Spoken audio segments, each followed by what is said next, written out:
Today's episode is brought to you by Renewal by Andersen of Central Pennsylvania. Renewal by Andersen offers you a better way to a better window. Go to rbacentralpadeals.com for this month's specials.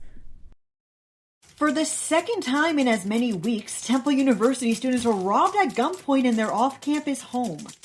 Meanwhile, reports of counterfeit Adderall are popping up throughout the state. A settlement with Grubhub has been reached with regards to price transparency. And the votes are in. A Pennsylvania brewery's tour is the best in the U.S. I'm Claudia Dimuro, and you're listening to Today in a PA. For the second time in as many weeks, Temple University students were robbed at gunpoint in their off-campus home in North Philly, reports NBC 10 Philadelphia. One of the victims later described how he was woken up a little before 6 a.m. on Monday by a man holding a gun at him and was forced to stay in a bathroom with his roommate as they were robbed. Among the items stolen were a MacBook Pro, several iPhones, and a 2022 Mitsubishi Cross. No one was injured, and police are still investigating the matter as of the recording of this episode.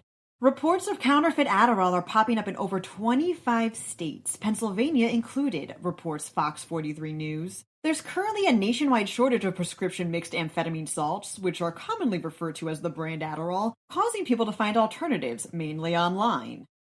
A lot of these knockoff pills, however, are laced with other substances such as meth and fentanyl. Executive Director and Assistant Professor of Pharmaceutical Sciences at Harrisburg University, Eric Hefty, warns, quote, "If you are getting Adderall from any place besides a pharmacy or a healthcare professional, you are taking a huge risk."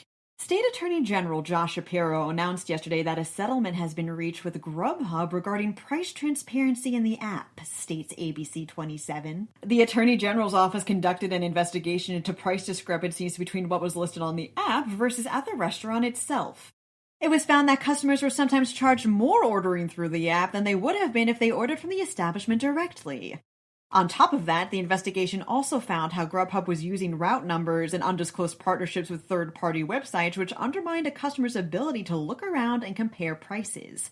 Plus, there were occasions when a customer called a number thinking they were calling the place they were ordering from, but were, in fact, talking to a Grubhub customer service representative, resulting in the potential payment of higher prices and fees.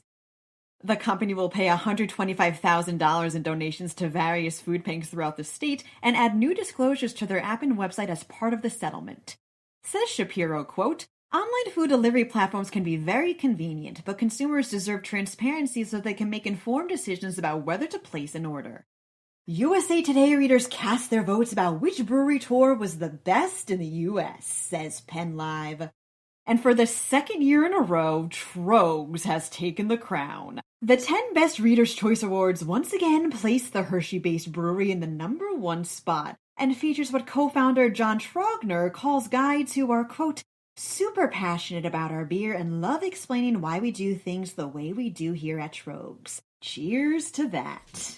That wraps up today's episode. For even more news, drop by PennLive.com. Also, please remember to kindly rate this podcast and to share it around wherever you feel. Thanks in advance, and as always, thanks for listening.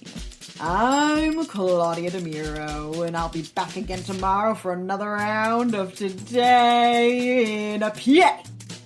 Today's episode is brought to you by Renewal by Andersen of Central Pennsylvania. Renewal by Andersen offers you a better way to a better window. Go to rbacentralpadeals.com for this month's specials.